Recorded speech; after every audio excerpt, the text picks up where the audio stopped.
नमस्कार, आदाब, सत श्री अकाल। मॉर्निंग मेरे प्यारे साथियों, मैं हूँ आपका होस्ट एंड दोस्त सुशांत राज। स्वागत करता हूँ आपका अपना YouTube channel the gold study point. मेरे प्यारे साथियों, पिछले क्लास में हम लोग एंसेंट हिस्ट्री में पैलियोलिथिक एज के बारे में कुछ जानकारी प्राप्त कर रहे थे। तो पैलियोलिथिक एज में मैं आपको बताया था कि पैलियोलिथिक एज का टाइम पीरियड क्या था। पैलियोलिथिक एज का टाइम पीरियड मैं आपको बताया था। पैलियोलिथिक एज के टाइम पीरियड बताया था कि पैलियोलिथिक एज का टाइम पीरियड ऑथेंटिक बुक में 50 लाख बिफोर सेंचुरी से लेकर के 10,000 बिफोर सेंचुरी तक माना जाता है। मतलब पैलियोलिथिक एज का जो टाइम पीरियड है उस पर माना जाता है कि इसका टाइम पीरियड सबसे largest time period 50 lakh before century की से लेकर के 10,000 बिफोर सेंचुरी तक का है। साथियों, पैलियोलिथिक एज में हम लोग टर्म्स बाय टर्म्स कुछ चीजें जानते चलेंगे। जैसे पैलियोलिथिक एज का सबसे फर्स्ट अगर हम चीज जानते हैं कि इसका खोज कब हुआ था। खोज कब हुआ था इसका, इसको खोजा गया था 1863 में, 1863 में इसके द्वारा रॉबर्ट ब्रूसफुट के द्वारा। रॉबर्ट ब्रूसफुट के द्वारा 1863 में इसको खोजा गया था। किस जगह पे खोजा गया था, मतलब कहाँ पे इसके बारे में जानकारी प्राप्त हुआ, कहाँ से पता चला पैलियोलिथिक एज के बारे में। तो जो जगह था वो जगह था मद्रास। मद्रास का एक जगह था पल्लावरम नामक स्थान था। वहीं से पैलियोलिथिक एज के बारे में जानकारी मिली। ठीक है, अब टॉमस आता है कि सर ये रॉबर्ट ब्रूसफुट कौन थे। रॉबर्ट ब्रूसफुट जो थे ये कौन थे। रॉबर्ट ब्रूसफुट एक जियोलॉजिस्ट थे।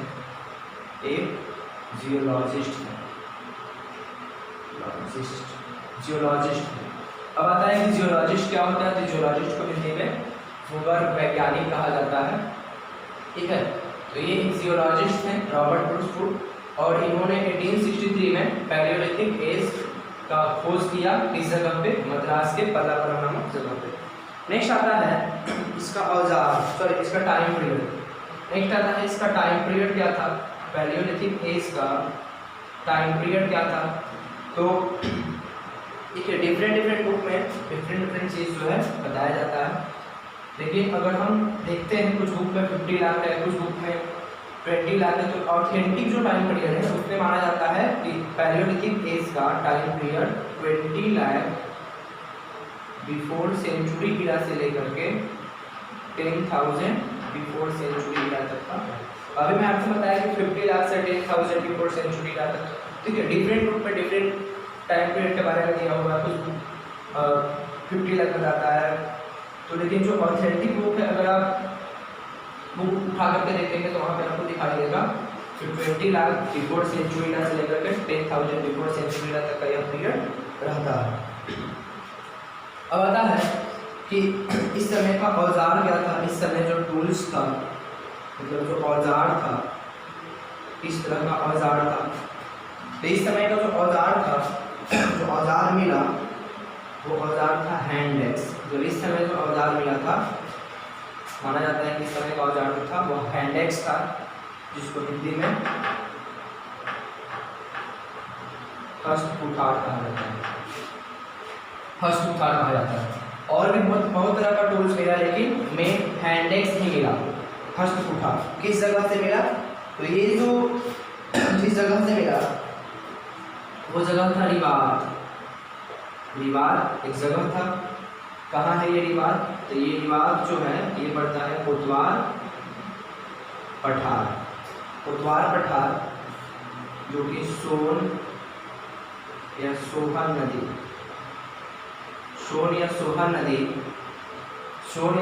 नदी के पास जो कोतवाल पठार है, कोतवाल पठार में एक रिवाद नामक जगह है। वहीं से हैंड एक्स यानी कि हस्तकुठार प्राप्त किया गया। और भी बहुत तरह का औजार मिला, लेकिन मेन यहाँ पे हस्तकुठार को माना जाता है, यानी कि एंडेक्स को माना जाता है।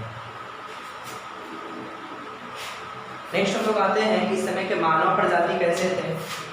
इस समय का जो मानव प्रजाति था, मानव प्रजाति कैसा था। देखिए इस समय का जो मानव प्रजाति था वो फिक्स नहीं था। जैसे कि अगर हम बात करते हैं लोअर पैलेलिथिक एज का, मीन्स जो मिडिल पैलेलिथिक एज का और अपर पैलेलिथिक एज का, तो लोअर पैलेलिथिक एज में जो मानव प्रजाति थे उनको होमो इरेक्टस कहा जाता था। क्या कहा जाता था? तो होमो इरेक्टस। मिडिल पैलेलिथिक एज में जो मानव प्रजाति थे उनको होमो सेपियंस कहा जाता था। शॉर्ट में मैं लिख रहा हूँ इसे होमो सेपियंस। उसी तरह से अपर पैलेलिथिक एज में जो मानव प्रजाति थे उन्हें होमो सेपियंस कहा जाता था। आगे आप लोग अगर मतलब आगे मानव प्रजाति के बारे में आप जो भी पढ़ेंगे इसके बाद, अपर पैलेलिथिक एज के बाद जो भी मानव प्रजाति का यूज होगा वहाँ पे मानव प्रजाति को होमो सेपियंस के नाम से जाना जाएगा। तो अपर पैलेलिथिक एज के बाद मानव प्रजाति को होमो सेपियंस कहा जाएगा। नेक्स्ट आता है इसका इन्वायरमेंट। इसका इन्वायरमेंट कैसा था, पर्यावरण उस समय का कैसा था, मतलब पैलेलिथिक एज के समय का पर्यावरण कैसा था। तो इस समय का जो पर्यावरण था वो प्लीस्टोसीन था। प्लीस्टोसीन टाइप का पर्यावरण था। प्लीस्टोसीन क्या होता है? तो प्लीस्टोसीन को हिंदी में कहा जाता है हीमयुग। प्लीस्टोसीन को हिंदी में हीमयुग कहा जाता है। और इस समय के जो मानव थे उन्हें हीम मानव के नाम से पुकारा जाता था, मतलब हीम मानव कहा जाता था। हीमयुग क्या होता है? क्यों प्लीस्टोसीन का मतलब क्या होता है? प्लीस्टोसीन का मतलब हुआ कि इस समय जो भी एरियाज था, जो भी क्षेत्र था वह बर्फ के द्वारा ढका हुआ था। बर्फ के द्वारा ढका हुआ था, पूरा एरिया जो था बर्फ के द्वारा ढका हुआ था। कुछ ऐसा जगह था भारत में जहाँ पे मानव प्रजाति रहते थे, बाकी मोस्ट ऑफ जो एरियाज था वो बर्फों के द्वारा ढका हुआ था। तो इस समय का जो इन्वायरमेंट था वो कैसा था? प्लीस्टोसीन टाइप का था। नेक्स्ट बात करते हैं भौगोलिक वितरण का। भौगोलिक वितरण, जियोग्राफिकल डिस्ट्रीब्यूशन। भौगोलिक वितरण का जब हम बात करते हैं तो भौगोलिक वितरण का मतलब क्या होता है? भौगोलिक वितरण का मतलब हुआ कि पॉपुलेशन का जो डिस्ट्रीब्यूशन था, पॉपुलेशन का जो डिस्ट्रीब्यूशन था वो कहाँ था, मतलब कहाँ पे लोग रहते थे। देखिए ये कहना काफ़ी मुश्किल होगा कि लोग कहाँ रहते थे। हम सिर्फ ये बता सकते हैं कि लोग कहाँ नहीं रहते थे, क्योंकि पता नहीं चला था कि लोग कहाँ रह रहे हैं। काफ़ी एग्जैक्ट टाइम जो है इसके बारे में एग्जैक्ट चीज़ नहीं कहा जा सकता है कि यहाँ लोग रहते थे। बस कुछ ऐसा क्षेत्र था जिसके बारे में कहा गया कि यहाँ पे मानव प्रजाति नहीं रहते थे। कौन कौन सा क्षेत्र था भारत का? तो भारत का जो क्षेत्र था उसमें आता है गंगा का मैदान, गंगा का मैदान। उसी तरह से आता है इंडस का मैदान। इंडस मीन्स सिंधु, सिंधु नदी को इंग्लिश में इंडस कहा जाता है, तो सिंधु का मैदान। उसी तरह से आता है नॉर्थ ईस्ट जो क्षेत्र था भारत का वो हो गया वेस्टर्न कोस्ट, जिसको मालाबार तट जो है वेस्टर्न कोस्ट, मालाबार तट। इन सभी जगहों पे मानव प्रजाति नहीं पाई जाती थी। अब कारण आता है कि क्यों नहीं पाई जाती थी, क्योंकि इस समय का ये वाला जो एरिया था, ये पूरा का पूरा एरिया जो था बर्फ के द्वारा ढका हुआ था। बर्फ के द्वारा ढका हुआ था तो रहने का कोई आश्रय स्थल नहीं था, जिस कारण से वे लोग इस जगह पे नहीं रहते थे, मतलब यहाँ पे पॉपुलेशन का डिस्ट्रीब्यूशन नहीं था। नेक्स्ट अगर हम बात करते हैं पारिस्थितिक का,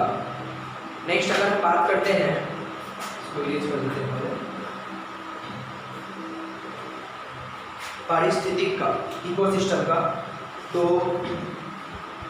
इस समय का जो इकोसिस्टम था, इकोसिस्टम पारिस्थितिक कैसा था, तो इस समय का इकोसिस्टम कैसा था? तो बर्फ जमा था,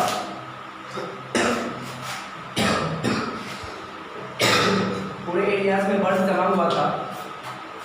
तो लोग जो थे वह पहाड़ियों में रहा करते थे, क्योंकि ग्राउंड लेवल पे बर्फ जमा हुआ था, तो ग्राउंड लेवल पर रहना काफ़ी एक प्रॉब्लम, मतलब काफ़ी प्रॉब्लम होता था रहने में, जिस कारण से लोग जो थे वहाँ रहते थे, पहाड़ी क्षेत्रों में रहते थे। पहाड़ी क्षेत्रों में जो पहाड़ी के बीच का ब्लॉक होता था, उस ब्लॉक में वे लोग रहते थे। ठीक है,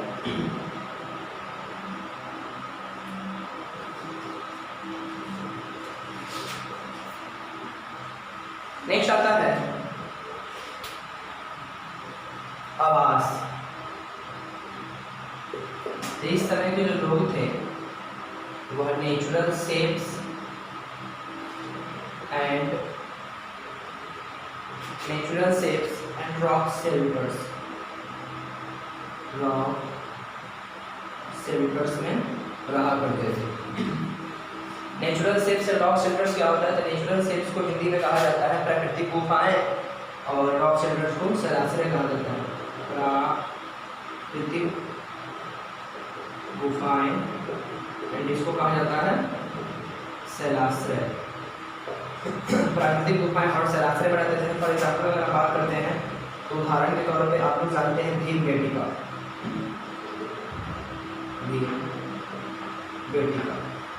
भीमबेटका क्या है ये? तो ये एक शैल चित्र का गुफा है, मतलब शैल चित्र का ये गुफा है। तो भीमबेटका भी एक शैलाश्रय का ही उदाहरण है। ठीक है, भीमबेटका है कहाँ? तो भीमबेटका आपका है मध्य प्रदेश में। अब आता है कि सर मध्य प्रदेश में कहाँ है? तो मध्य प्रदेश में जो डिस्ट्रिक्ट है रायसेन डिस्ट्रिक्ट, रायसेन में पड़ता है। एग्जैक्ट इसका लोकेशन जो है वो कहा जाता है अब्दुल्लागंज। अब्दुल्लागंज में भीमबेटका पड़ता है। भीमबेटका में है क्या? तो भीमबेटका में जैसे उस टाइम पीरियड के जो मैन थे, मतलब अर्ली मैन थे, जो भी प्रिमिटिव मैन थे, मानव थे, उनके पास कम्युनिकेट करने के लिए कोई स्क्रिप्ट नहीं था, कम्युनिकेट करने के लिए कोई लैंग्वेज नहीं था।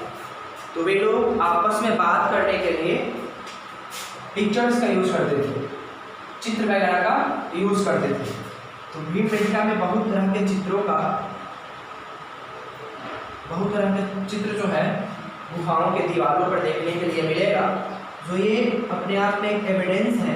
तो उस समय के लोग बात करने के लिए पिक्चर्स का यूज़ करते थे भीमबेटका में। नेक्स्ट अगर हम बात करते हैं अन्य का, कि उस समय के लोग क्या करते थे, मतलब कैसे रहते थे, क्या खाते थे। तो उस समय के लोग जो थे उन्हें हंटर एंड फूड गैदरर्स कहा जाता था।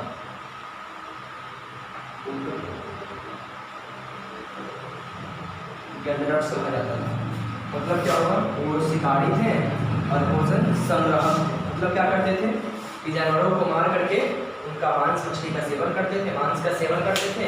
और फूड गैदरर्स थे, अपने भोजन को संग्रहित करते थे, जैसे फल वगैरह चूहे खाते थे।